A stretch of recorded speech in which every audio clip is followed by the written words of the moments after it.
अपनी बेमिसाल खूबसूरती के बायस स्विट्ज़रलैंड सयाहों के लिए इंतहाई पुरकशिश मुल्क है, जिसकी हसीन वादियाँ, सरसब्ज पहाड़ और दिलकश आबशारें देखने वालों पर सहरतारी कर देती हैं। स्विट्ज़रलैंड से रिपोर्ट कर रहे हैं इमरान मुज़म्मिल।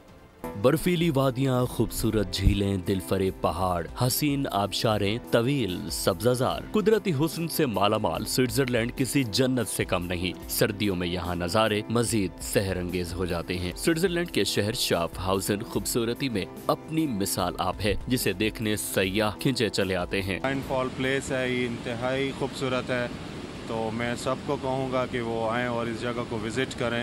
ये जगह बहुत खूबसूरत है, इसको गर्मियों में देखने का अपना मज़ा है, सर्दियों में देखने का अपना मज़ा है। ज्यूरिख के हसीन तरीन मकाम बेलव्यू स्क्वायर का भी खूबसूरती में कोई सानी नहीं। दिलकश बेलव्यू झील भी देखने वालों को अपने शहर में जकड़ लेती है। सयाहों का कहना है कि ऐसी दिल मोह लेने वाली खूबसूरती शायद ही किसी और मुल्क के हिस्से में आई हो, जहाँ हर सू बिखरे दिलकश नज़ारे दिल और दिमाग को फरहत और ताजगी से सरशार कर देते हैं। सब्सक्राइब करें और बेल दबाएं ताकि कोई खबर रह न जाए।